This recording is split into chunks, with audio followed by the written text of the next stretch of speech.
అదే మాదిరిగా రైతులకు రుణమాఫీ, కేసీఆర్ గారు రైతు బంధు 10,000 ఇస్తే మేము 15,000 ఇస్తామని, ఇంకా చాలా చాలా ఇట్లా 420 అడ్డగోలు హామీలు ఇచ్చి నోటికొచ్చిన వాగ్దానాలు ఇచ్చి కాంగ్రెస్ పార్టీ అధికారంలోకి వచ్చిన విషయం మనందరికీ తెలుసు. కానీ ఈరోజు కాంగ్రెస్ అధికారంలోకి వచ్చి సరిగ్గా 7 నెలలు నుండి 8వ నెలలో అడుగుపెట్టింది. మరి 6 గ్యారంటీలు పోయినాయి, వాటికి మంగళం పాడారు. కానీ మా 6 ఎమ్మెల్యేలని 6 ఎమ్మెల్సీలు మాత్రం ఈ పార్టీ ఫిరాయింపు నిరోధక చట్టానికి తూట్లు పొడుస్తూ ఇవాళ వాళ్ళ పార్టీలో చేర్చుకున్నారు. రుణమాఫీ ఎక్కడో పోయింది, రైతు భరోసాకి అతి లేదు గతి లేదు. అందుకే ఇవాళ కాంగ్రెస్ పార్టీ చేస్తున్న దివాలాకోరు రాజకీయం ఏదైతే ఉందో పార్టీ ఫిరాయింపుల విషయంలో, దాన్ని జాతీయ స్థాయిలో ఎండగట్టడానికే ఢిల్లీకి వచ్చాం. వచ్చిన తర్వాత గత 3-4 రోజులుగా ఇక్కడ న్యాయ నిపుణులతో, రాజ్యాంగ నిపుణులతో మా పార్టీ ఎంపీలు, గౌరవనీయులు మాజీ మంత్రి హరీష్ రావు గారు, నేను అందరం కూడా 5-6 కూర్చుని వారితో చర్చించినాం. చర్చించిన తదుపరి మీకు కొన్ని విషయాలు కూడా నేను చెప్పాలి. వాళ్ళు ఎంత నిస్సిగ్గుగా, ఎంత నిర్లజ్జగా కాంగ్రెస్ ముందుకు పోతుందంటే, ఇక స్వయంగా ముఖ్యమంత్రి Revanth Reddy Telangana CM gets AICC nod to induct more BRS MLAs అంటే, ఇక్కడికి వచ్చి వాళ్ళ అధిష్టానం అనుమతి తీసుకొని మరిన్ని ఫిరాయింపుల్ని ప్రోత్సహించడానికి రేవంత్ రెడ్డి గారు ముందుకు పోతున్నారు. అందుకే ఢిల్లీ ఎందుకు వచ్చాము అంటే, పాత్రధారి హైదరాబాద్లో ఉన్నారు కానీ సూత్రధారులు ఇక్కడ ఉన్నారు, ఢిల్లీలో ఉన్నారు. అందుకే ఢిల్లీకి వచ్చినాం. విచిత్రం ఏమంటే, ఇదే కాంగ్రెస్ పార్టీ ఒకసారి కాదు, హిమాచల్ ప్రదేశ్లో వాళ్ళ 6 ఎమ్మెల్యేలు పార్టీ మారి బీజేపీకి రాజ్యసభ ఎన్నికల్లో ఓటేస్తే వారి మీద వేటేయండి అని సుప్రీంకోర్టును ఆశ్రయించింది ఇదే కాంగ్రెస్ పార్టీ. వారిని అనర్హులుగా ప్రకటించండి అని వెలువెడుతున్నది ఇదే కాంగ్రెస్ పార్టీ. సుప్రీంకోర్టు దాకా వెళ్ళి ఒక ఎమ్మెల్యే గారు మణిపూర్లో ఆనాడు శ్యామ్ నాయక్ అనే ఎమ్మెల్యే, శ్యామ్ కుమార్ అనే ఎమ్మెల్యే బీజేపీలో చేరి మంత్రి పదవి తీసుకుంటే ఆయన అనర్హుడుగా ప్రకటించేదాకా సుప్రీంకోర్టులో కూడా పిటిషన్లు వేసి కొట్లాడి ఫైనల్గా సుప్రీంకోర్టు నుంచి కూడా తీర్పును తీసుకొచ్చింది కాంగ్రెస్ పార్టీ. అది ఏం తీర్పు తెచ్చారు? 3 నెలలు చాలు స్పీకర్ గారికి, 3 నెలలు మాత్రమే కాల పరిమితి డిస్క్వాలిఫికేషన్ పిటిషన్ మీద నిర్ణయించడానికి అనేది కాంగ్రెస్ పార్టీ పిటిషన్ మీద సుప్రీంకోర్టు ఇచ్చిన తీర్పు. హర్యానాలో ఒక కాంగ్రెస్ ఎమ్మెల్యే కిరణ్ చౌదరి గారు బీజేపీలోకి పోతే అక్కడ స్పీకర్కు పిటిషన్ ఇచ్చారు, న్యాయ పోరాటం చేస్తున్నారు, వారిని అనర్హులుగా ప్రకటించాలి.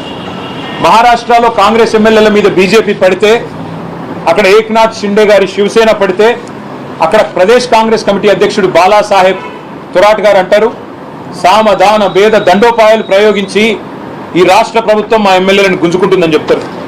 ఇక రాహుల్ గాంధీ గారు అయితే మరింత విడ్డూరం. ఆయన గోవాలో తమ కాంగ్రెస్ పార్టీ అభ్యర్థులతో శపథాలు చేయించారు. మీరు గెలిస్తే ఎమ్మెల్యేలు అవుతే మేము రేపు పార్టీ మారము అని శపథాలు కూడా చేయించినారు. ఇక చెప్పుకుంటూ పోతే ఇంకా వింతలు విడ్డూరాలు చాలా ఉన్నాయి. ముఖ్యంగా ఆయన సిద్ధరామయ్య గారు, ఆయన అంటారు 50 కోట్లు ఇస్తున్నారు కర్ణాటకలో కాంగ్రెస్ ఎమ్మెల్యేలకు, బీజేపీలో లాక్కుంటున్నారు అని సిద్ధరామయ్య గారు ఆయన కూడా ఒక స్టేట్మెంట్ ఇచ్చారు. ఇది స్పీకర్ గారు ఇచ్చిన తీర్పు, సుప్రీంకోర్టు స్పీకర్కి ఇచ్చిన తీర్పు. Speaker needs only 3 months to decide. అంతకంటే ఎక్కువైతే సుప్రీంకోర్టు తీర్పును ఉల్లంఘించినట్టు అవుతుంది. మేము దానం నాగేందర్ గారి మీద ఇచ్చిన పిటిషన్ మార్చి 18 నాడు ఇచ్చాం. జూన్ 18 కల్లా స్పీకర్ గారు తేల్చి ఉండాలి, తేల్చలేదు. మేము హైకోర్టుకు పోయాము, హైకోర్టులో ఇవాళ ఆ పిటిషన్ విచారణలో ఉంది. హైకోర్టులో న్యాయం జరుగుతుంది అనే బలమైన నమ్మకం మాకుంది. ఒకవేళ జరగకపోతే తప్పకుండా సుప్రీంకోర్టుకు వచ్చే ఆలోచన కూడా మాకుంది.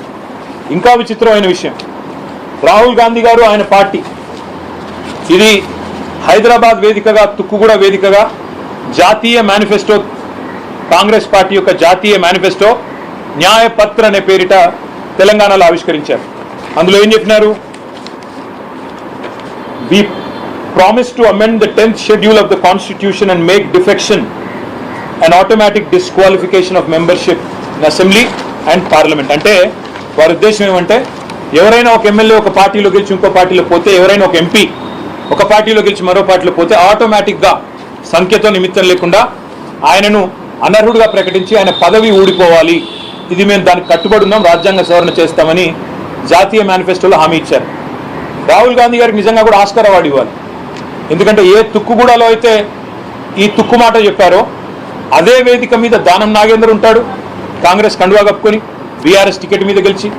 అదే వేదిక మీద తెల్లం వెంకట్రావు గారు ఉంటారు, అదే వేదిక మీద కడియం శ్రీహరి గారిని కూడా కూర్చోబెట్టుకుని ఒకవైపేమో రాజ్యాంగానికి తూట్లు పొడుస్తూ మరొక వైపు రాజ్యాంగం పట్టుకొని డ్రామా చేస్తున్నందుకు ఖచ్చితంగా రాహుల్ గాంధీ గారికి ఆస్కర్ అవార్డు కూడా ఇవ్వాలి.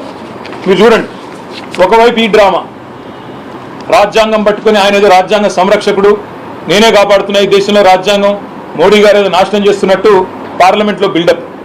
2 కిలోమీటర్ల దూరంలో ఉన్న ఏఐసిసి ఆఫీస్కి వచ్చి పోచారం శ్రీనివాసరెడ్డి గారిని మరి ఈరోజు చేర్చుకున్నారు. ఆయారాం గయారాం పోయింది, ఇప్పుడు పోచారం కాడి దాకా వచ్చింది. ఇది ఈరోజు రాహుల్ గాంధీ నిజరూపం. రాహుల్ గాంధీ రాజ్యాంగం పట్టుకోవడమే కాదు, రాజ్యాంగం అప్పుడప్పుడు చదవాలి, రాజ్యాంగ స్ఫూర్తి ప్రకారం నడవాలి.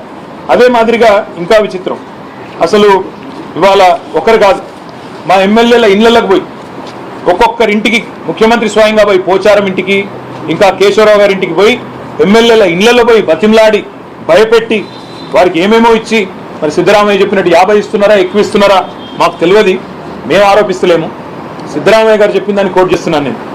ఆ రకంగా ఇవాళ కాంగ్రెస్ పార్టీ దుర్మార్గంగా వ్యవహరిస్తూ ఉంది, రాజ్యాంగ స్ఫూర్తికి విరుద్ధంగా వ్యవహారం చేస్తూ ఉంది, చట్టానికి విరుద్ధంగా వ్యవహారం చేస్తూ ఉంది.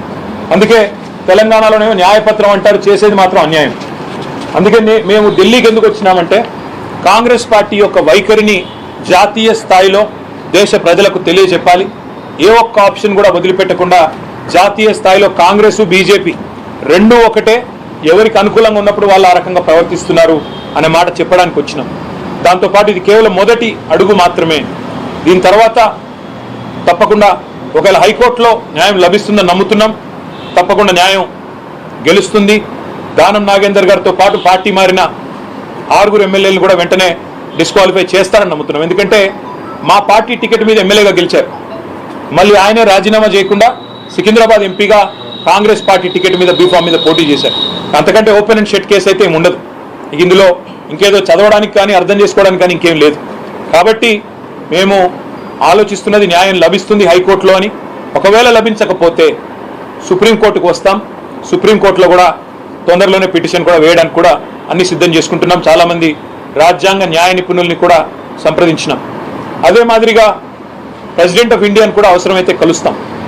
మా పార్టీ లీడర్లందరూ కూడా వస్తాం, ప్రెసిడెంట్ ఆఫ్ ఇండియా గారిని కలుస్తాం, ఎలక్షన్ కమిషన్ పెద్దల్ని కలుస్తాం, అదేవిధంగా అవసరమైతే లోక్సభ స్పీకర్ని, రాజ్యసభ చైర్మన్ని కూడా కలుస్తాం.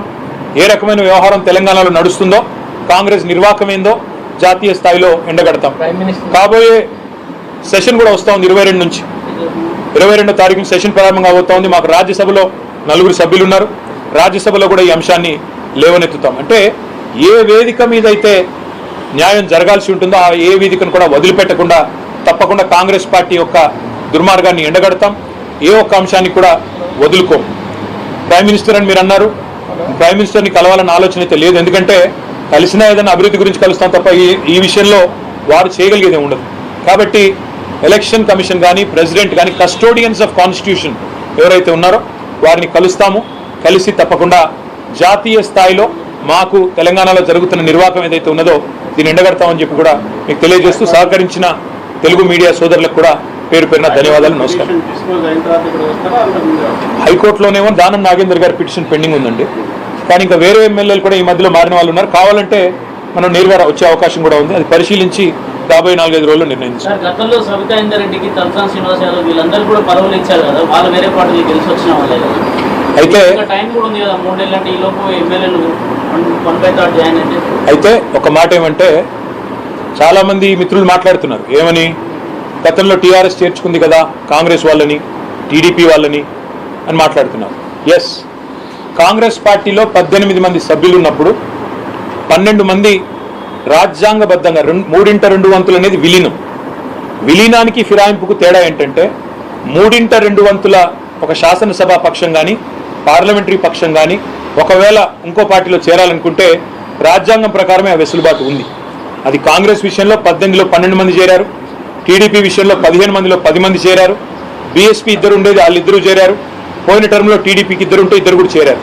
కాబట్టి విలీనానికి ఫిరాయింపులకి ముందుగా మనం వ్యత్యాసం తెలుసుకోవాలి. ఒకటి. రెండవది, మాకు 38 మంది శాసనసభ్యులు ఉంటే ఇప్పుడు అందులో 6-7 ఈరోజు కాంగ్రెస్ పార్టీ కండువా కప్పుకున్నారు. ఒకటేసారి 26 మంది పోతే అది విలీనం. కానీ ఒక్కొక్కరుగా పోయి అక్కడ అవతల టికెట్ల మీద పోటీ చేస్తే అది ఫిరాయింపు కిందకే వస్తుంది. ఈ విషయంలో చట్టం చాలా స్పష్టంగా ఉంది. కాబట్టి ఈ 6-7 ఎవరైతే ఉన్నారో ఆ ఎన్నికలు తప్పవు, ఉప ఎన్నికలు తప్పవు. వీళ్ళ పదవి ఊడగొట్టడము ఖాయం. తప్పకుండా ప్రజాక్షేత్రంలో వీళ్ళు పరాభవం కూడా ఎదుర్కోక తప్పదు. టీడీపీ విలీనం కాకముందే ఆయన రాజీనామా చేశారు, మీరు తెలుసుకోండి. రాజీనామా యాక్సెప్టెన్స్ కాలేదు సార్. ఇప్పుడు నేనేమంటున్నా అంటే మీరు ఒకసారి గతంలోకి వెళ్ళి 8 ఏళ్ల కిందట ఏమైనా చూడదలుచుకుంటే చూసుకోండి. నేను అనేది ఏంటంటే ఇవాళ మాకు 38 మంది ఎమ్మెల్యేలు ఉన్నారు. అందులో 6-7 పార్టీ బైలాకి, రాజ్యాంగానికి, భారత రాజ్యాంగానికి విరుద్ధంగా ఇవాళ కాంగ్రెస్ పార్టీ వాళ్ళను కొనుగోలు చేసిందా, సామధాన భేద దండోపాయాలు వాళ్ళే చెప్పినట్టు ప్రయోగించిందా, మరి కాంగ్రెస్ పార్టీ చెప్పాలి. అన్నింటికి మించి హిపోక్రసీ, డబుల్ స్టాండర్డ్స్, ద్వంద్వ ప్రమాణాలు. ఏ కాంగ్రెస్ అయితే నీతివంతమైన మాటలు మాట్లాడుతుంది, రాజ్యాంగాన్ని చూపెడుతుందో వారికి మేము గుర్తు చేయాల్సిన అవసరం ఉంది.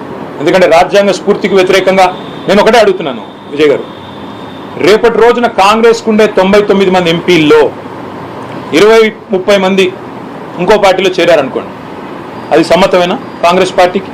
కాబట్టి కాంగ్రెస్ ఆలోచించుకోవాలి. ఇవాళ వాళ్ళు చేస్తున్నది రేపు మళ్ళీ వాళ్ళకి తిరిగి చుట్టుకునే ప్రమాదం ఉంది. ఇంకొక మాట కూడా నేను గుర్తు చేస్తా ఉన్నా, మీకు చాలా మంది మిత్రులు చాలా పరిమితమైన అవగాహన, పరిమితమైన చరిత్ర అదే మాట్లాడుతున్నారు. అసలు ఈ తెలంగాణలో ఈ ఫిరాయింపుల పర్వానికి శ్రీకారం చుట్టింది ఎవరండి? 2004లో రాజశేఖర రెడ్డి గారు కాదా? 2004లో టీఆర్ఎస్కి 26 మంది ఎమ్మెల్యేలు పొత్తులో గెలిస్తే 10 మంది ఎమ్మెల్యేలు తీసుకొని పోయింది ఎవరు? మొదలు పెట్టింది కాంగ్రెస్. ఆ రోజు తీసుకున్నది వాళ్ళు 10 మందిని. నేనేమంటున్నా అంటే చరిత్ర అంటూ తవ్వుకుంటూ పోతే కాంగ్రెస్ చేసిన ఘాతకాలు ఎవరు చేయలేదు. ఇప్పుడు నేను అనేదల్లా ఒక్కటే, ఇది రాజ్యాంగబద్ధం కాదు, చట్టబద్ధం కాదు. కాబట్టి వాళ్ళని అనర్హులుగా ప్రకటించాలని మేము డిమాండ్ చేస్తున్నాం. స్పీకర్ గారు నిర్ణయం తీసుకుంటారని ఆశిస్తున్నాం. తీసుకోకపోతే ఇతర వేదికలు తప్పకుండా ఎక్స్ప్లోర్ చేస్తాం, న్యాయం దొరికే వరకు పోరాడతాం. ఈ ఫిరాయింపుల విషయంలో ఎలక్షన్ కమిషన్కి ఏమీ చెప్తారు? ఎలక్షన్ కమిషన్ కూడా తప్పకుండా కలుస్తాం. ఎందుకంటే ఎలక్షన్ కమిషన్ ఆనాడు వాళ్ళ అఫిడవిట్ కూడా ఇస్తారు. అఫిడవిట్లో స్పష్టంగా ఏ పార్టీ మీద పోటీ చేస్తున్నాం అనేది రాసి ఉంటుంది. ఇవాళ ఏ పార్టీలో ఉన్నారో కూడా వాళ్ళు చూడాలి. న్యాయ వ్యవస్థలు, రాజ్యాంగబద్ధమైన సంస్థలు, తప్పకుండా సంస్కరణలు కూడా రావాల్సిన అవసరం ఉంది. ఎవరు ఫిరాయించినా వెంటనే అనర్హులుగా కావాలి అని కాంగ్రెస్ ఏదైతే న్యాయపత్రంలో చెప్పిందో అది అమలు కావాలని మేము కోరుతాం. Thank you.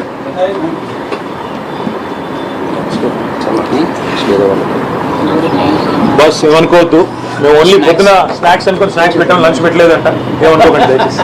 హైదరాబాద్ వేదికగా, తుక్కుగూడ వేదికగా జాతీయ మేనిఫెస్టో, కాంగ్రెస్ పార్టీ యొక్క జాతీయ మేనిఫెస్టో న్యాయపత్ర అనే పేరిట తెలంగాణలో ఆవిష్కరించారు. అందులో ఏం చెప్పినారు? We promise to amend the 10th schedule of the constitution and make defection and automatic disqualification of membership in assembly and parliament. అంటే వారి ఉద్దేశం ఏమంటే ఎవరైనా ఒక ఎమ్మెల్యే ఒక పార్టీలో గెలిచి ఇంకో పార్టీలో పోతే, ఎవరైనా ఒక ఎంపీ ఒక పార్టీలో గెలిచి మరో పార్టీలో పోతే ఆటోమేటిక్గా సంఖ్యతో నిమిత్తం లేకుండా ఆయనను అనర్హుడిగా ప్రకటించి ఆయన పదవి ఊడిపోవాలి. ఇది మేము దానికి కట్టుబడి ఉన్నాం, రాజ్యాంగ సవరణ చేస్తామని జాతీయ మేనిఫెస్టోలో హామీ ఇచ్చారు. రాహుల్ గాంధీ గారికి నిజంగా కూడా ఆస్కార్ అవార్డు ఇవ్వాలి. ఎందుకంటే ఏ తుక్కుగూడలో అయితే ఈ తుక్కు మాట చెప్పారో అదే వేదిక మీద దానం నాగేందర్ ఉంటాడు, కాంగ్రెస్ కండువా కప్పుకొని బీఆర్ఎస్ టికెట్ మీద గెలిచి. అదే వేదిక మీద తెల్లం వెంకట్రావు గారు ఉంటారు, అదే వేదిక మీద కడియం శ్రీహరి గారిని కూడా కూర్చోబెట్టుకుని ఒకవైపేమో రాజ్యాంగానికి తూట్లు పొడుస్తూ మరొక వైపు రాజ్యాంగం పట్టుకొని డ్రామా చేస్తున్నందుకు ఖచ్చితంగా రాహుల్ గాంధీ గారికి ఆస్కార్ అవార్డు కూడా ఇవ్వాలి. మీరు చూడండి, ఒకవైపు ఈ డ్రామా, రాజ్యాంగం పట్టుకొని ఆయన ఏదో రాజ్యాంగ సంరక్షకుడు, నేనే కాపాడుతున్నా ఈ దేశంలో రాజ్యాంగం, మోడీ గారు ఏదో నాశనం చేస్తున్నట్టు పార్లమెంట్లో బిల్డప్. 2 కిలోమీటర్ల దూరంలో ఉన్న ఏఐసిసి ఆఫీస్కి వచ్చి పోచారం శ్రీనివాసరెడ్డి గారిని మరి ఈరోజు చేర్చుకున్నారు. ఆయారాం గయారాం పోయింది, ఇప్పుడు పోచారం కాడి దాకా వచ్చింది. ఇది ఈరోజు